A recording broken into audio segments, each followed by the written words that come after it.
di nasional. Sayangnya Maluku Utara tidak ditempatkan pada posisi-posisi yang strategis. Bahkan sampai dengan sejak Maluku Utara, sejak negara ini merdeka Pak, sudah 70 sekian tahun, Maluku Utara belum pernah mencicipi kursi kabinet di kepresidenan di Jakarta.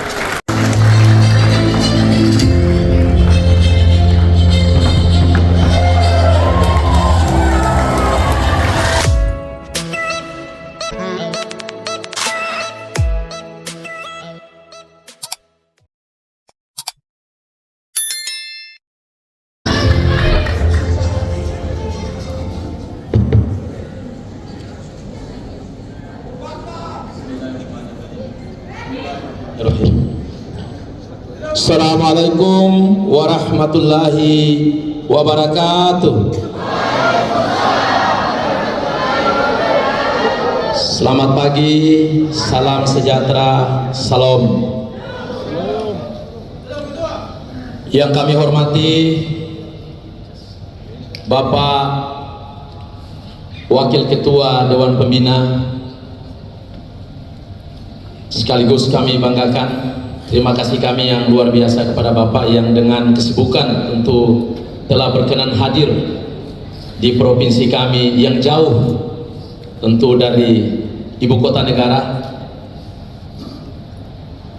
Bapak Hasim Joyo Hadikusumo yang kami hormati, yang kami cintai, yang kami muliakan, Bapak Gubernur Maluku Utara Bapak Kiai Haji Abdul Ghani Kasubag, yang sedianya pada hari ini beliau harus berangkat ke Jakarta dalam rangka memenuhi undangan Pak Presiden besok pagi, di mana Pak Ketua Dewan, Wakil Ketua Dewan Pembina Maluku Utara ini kalau direct harus pagi Pak pesawatnya, tidak ada pilihan lain.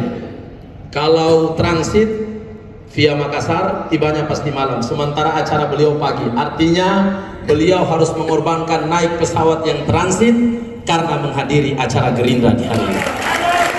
Terima kasih Pak Gubernur atas kesempatan yang luar biasa. Yang kami hormati rombongan yang mendampingi Bapak Wakil Ketua Dewan Pembina seluruhnya, para ketua-ketua partai koalisi, alhamdulillah yang telah berkenan hadir tentu dengan kesibukannya. Memang tidak lengkap Pak Hasim, mohon maaf karena ada beberapa partai yang karena percepatan dalam rangka pemenangan tentunya dipanggil ke Jakarta dalam rangka mengkonsolidasikan pemenangan pada partai-partai masing-masing. Kemudian yang kami hormati sesepuh kami juga ada di sini, Pak Sujud Sirajudin, ketua yang luar biasa yang mengantarkan saya pada ketua hari ini. Terima kasih Pak Sujud sudah berkenan hadir. Wakil Ketua DPR kita Pak Syahril Tahir yang telah hadir, dan segenap anggota fraksi Partai Gerindra baik provinsi maupun kabupaten kota. Para relawan, terima kasih telah bergabung walaupun hanya diwakili beberapa orang.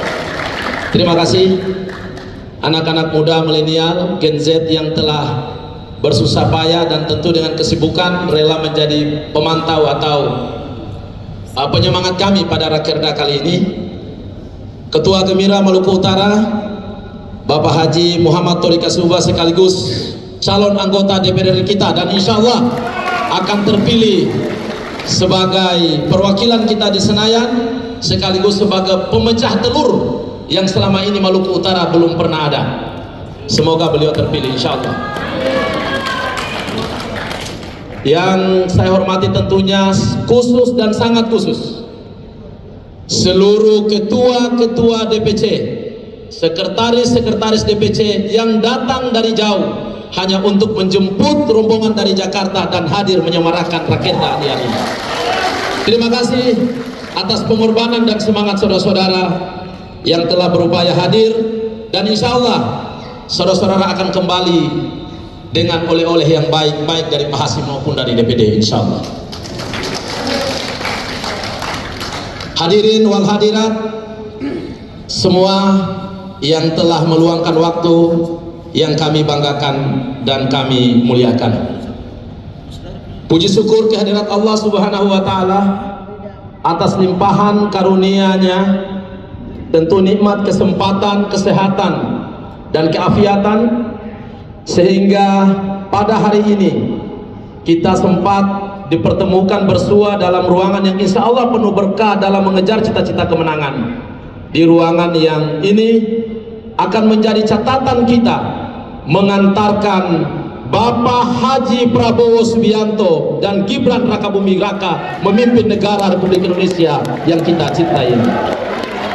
Bapak-bapak, ibu-ibu hadirin sekalian yang saya hormati, Bapak Hasim, Pak Gubernur, mohon maaf kalau agak sedikit panjang Pak penyampaian kami, tentu dengan mengingat waktu keberangkatan Pak Gubernur nanti siang.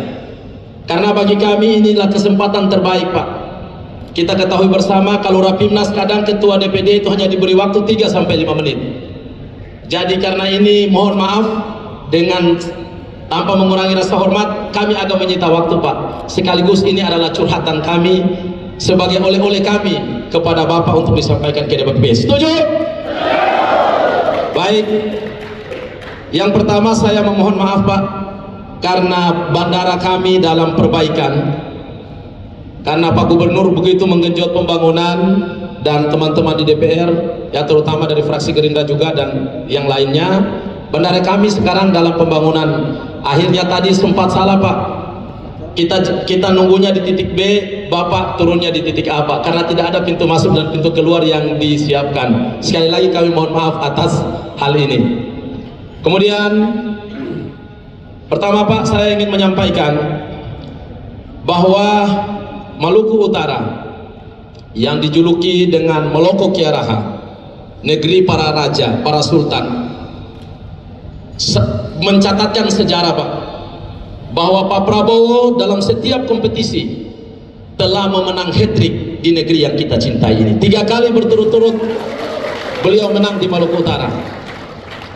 Sehingga kami berharap Pak, dengan kesibukan beliau, tentu banyak daerah yang harus dijamah 500 sekian kabupaten dan 38 provinsi, ditambah dengan provinsi yang baru, berkenan walaupun melalui Zoom nantinya tolong berkenan meresmikan kantor kami yang ada di Sevivi. Ini pesan para kader yang pertama Pak. Hari ini kantor kita telah siap dan insya Allah siap untuk diresmikan Pak. Siang nanti kita akan tinjau sama-sama Pak.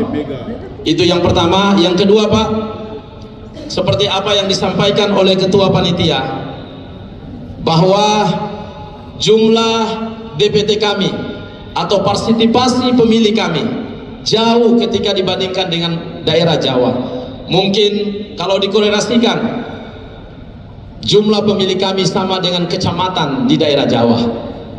Tapi perlu diketahui bahwa begitu besarnya jiwa pilih dan di sini begitu kecil, tapi tidak sedikit pun mengurangi semangat dan daya juang serta pengorbanan teman-teman untuk Bapak Haji Prabowo Subianto pada perjuangan ini.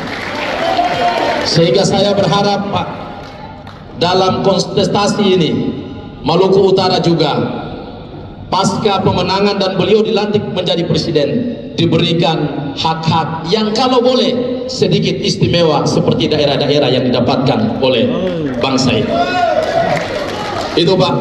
Yang berikut yang ingin saya sampaikan Pak, negeri kami memiliki catatan secara nasional, yaitu negeri atau provinsi yang mencatat pertumbuhan ekonomi tertinggi di Indonesia. Bahkan bukan di Indonesia, kalau kata Bapak Presiden Joko Widodo, Maluku Utara itu pun mencatatkan rekor di dunia tertinggi dalam perkembangan rata-rata peningkatan ekonominya, 27% sekian poin Pak. Dan inflasi terendah. Namun seperti yang Bapak lihat, upaya Pak Gubernur, upaya teman-teman DPR untuk bagaimana melihat begini luasnya daerah. Kami ada ribuan pulau Pak, 700 sekian, ribuan pulau, 700 tidak berpenuhi, selebihnya berpenghuni Pak. Bayangkan Pak, ada kabupaten kami yang karena tidak memiliki bandara. Mohon maaf ini Pak, saya sedikit curhat Pak, karena ini kesempatan Pak, jadi biar menjadi catatan Pak. Ada Kabupaten Pulau Morotai, ada bandara Pak, walaupun jauh lumayan. Tapi ada satu kabupaten yang termuda, kebetulan kampung saya Pak. Tapi bukan karena kabupaten saya saja. Di sana ada ribuan masyarakat yang membutuhkan perhatian pemerintah pusat tentunya. Sampai hari ini belum punya bandara, jalan darat pun untung dibantu oleh Pak Gubernur sudah kurang lebih 40% terjamah. Selebihnya alat berat pun masyarakat belum pernah lihat Pak pada wilayah-wilayah tertentu. Itu namanya Kabupaten Pulau Taliabu, berbatasan langsung dengan daerah teritorial administrasi Sulawesi Tengah, Banggai Kepulauan. Kami dengan Pak Sujud, Pak Sahril dan seluruh teman-teman kalau berkunjung ke sana Pak, kalau naik kapal 2 hari 2 malam Pak, kalau ada duit naik pesawat dari sini ke Luwuk, ke Makassar, Luwuk baru sampai di kabupaten itu. Itu daerah yang bisa kita katakan masih terisolasi dari sistem ketatanegaraan Pak. Olehnya itu ini menjadi catatan Pak, tolong bantu Bapak Gubernur. Hal ini penting kami sampaikan Pak. Kenapa? Kami memiliki segudang sumber daya Pak, baik sumber daya alam maupun sumber daya manusia Pak. Sumber daya alam sendiri kami sudah terkenal sejak zaman VOC Pak. Di sini negeri rempah-rempah yang sudah dikenal dari historikalnya. Kemudian tanah pertanian kami, perkebunan kami memiliki kakao, memiliki kelapa, memiliki cengkeh dan tanaman perkebunan lainnya. Namun karena keadaan kami hari ini, inilah yang Bapak lihat bagaimana Maluku Utara dalam pandangan Bapak. Kemudian sumber daya alam yang luar biasa yang menjadi pencanangan proyek strategis nasional, yaitu ada 2 daerah Pak, di wilayah Halmahera Selatan dan di wilayah Halmahera Timur. Itu ada PSN, pencanangan proyek strategi nasional. Nah hal ini Pak, semoga saja Pak Prabowo nanti menjadi presiden, ini bisa menjadi perhatian khusus Pak, agar wilayah-wilayah yang tadinya terisolasi insya Allah bisa mendapatkan pemerataan keadilan yang seperti kita cita-citakan Pak.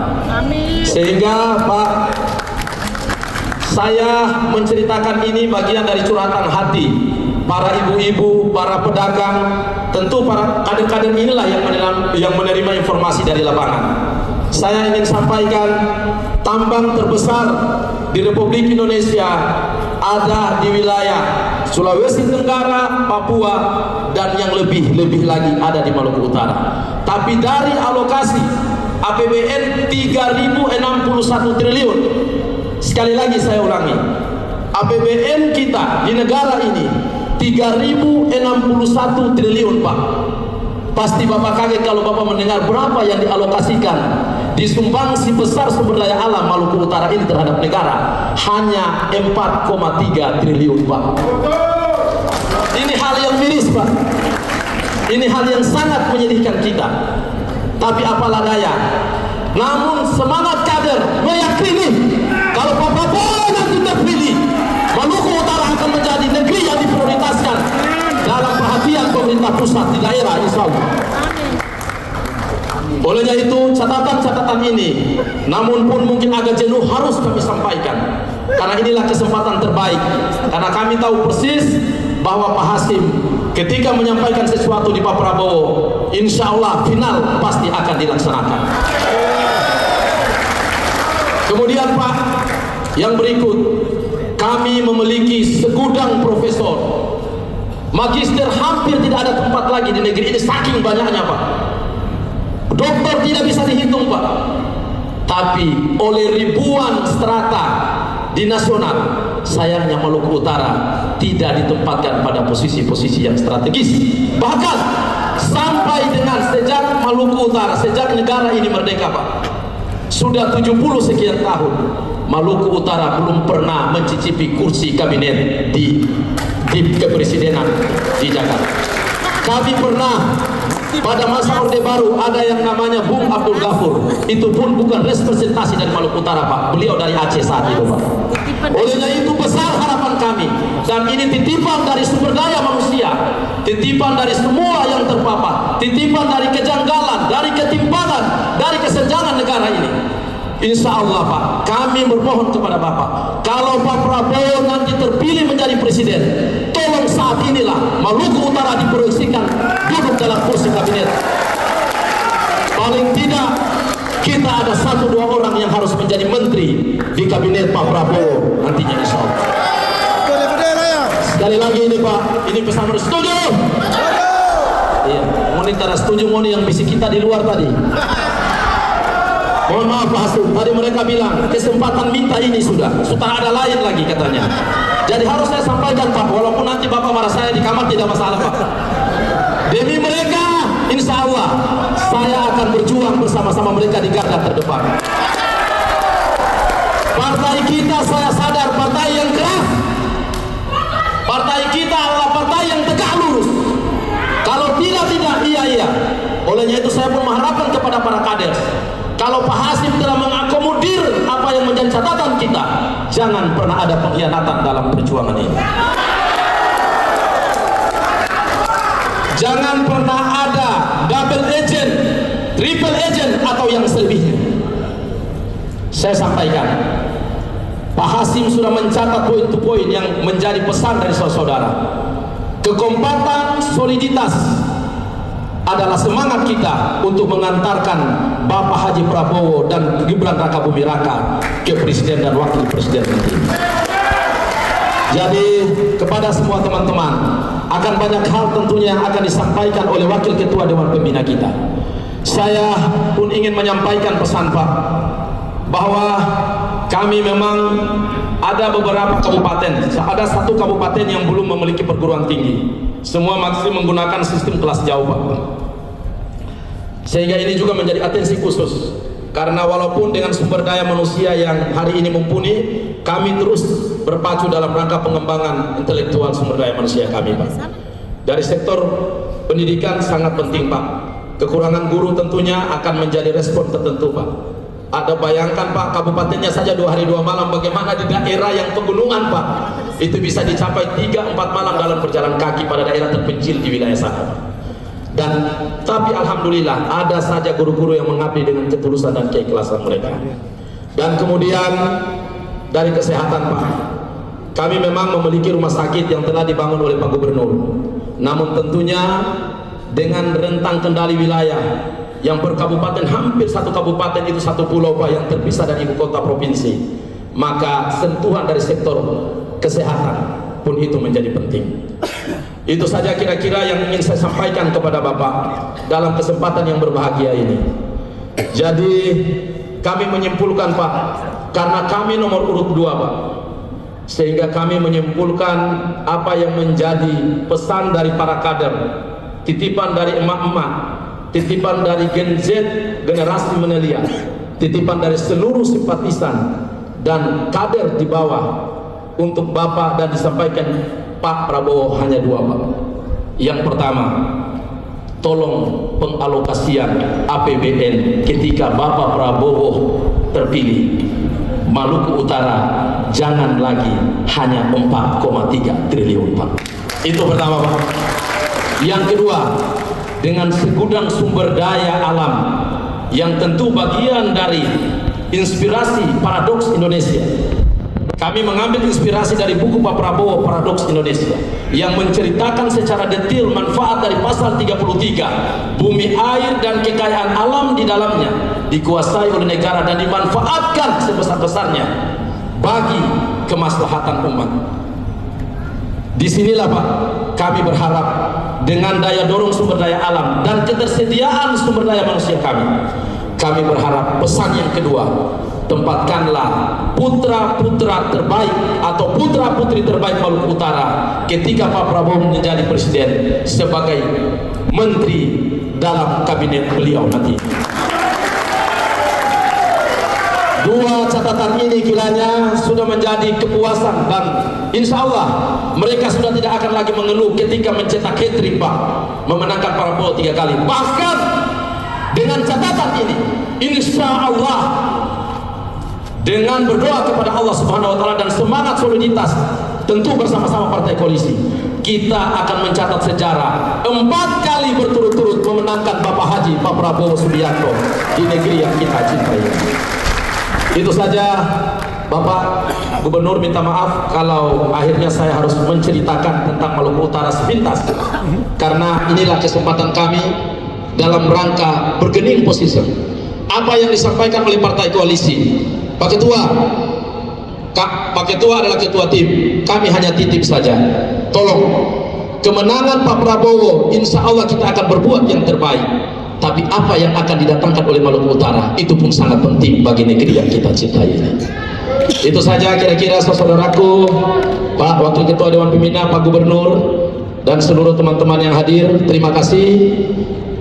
Terakhir, saya pun ingin menyampaikan, Pak, kami sudah berupaya untuk menampilkan, untuk menyajikan yang terbaik dalam rakerda ini. Tapi sebagai manusia biasa, tentu ada hal-hal saja yang luput, Pak. Semoga saja ini dapat kami dimaafkan. Tapi di saat yang sama, Pak, kami pun menyiapkan 3 titik acara di Maluku Utara dalam satu kunjungan Bapak. Itulah yang mungkin bagian dari kurang-kurangnya bisa menjadi bagian dari penyambung kelebihan kami. Yang pertama, tentu rakerda ini sebentar siang jam 2 atau jam 3 kami meminta kesediaan Bapak dengan rombongan untuk meninjau kantor kami di ibu kota pemerintahan Sofifi, dan kemudian keesok harinya jam 7 kami pun meminta kesediaan Bapak untuk landing di Bandara Kau dalam rangka kunjungan ke Kabupaten Tobelo di Halmahera. Jadi ada 3 titik acara, mohon maaf yang kami sajikan. Sekali lagi, apabila ada hal-hal yang kurang berkenan, tolong kami dimaafkan.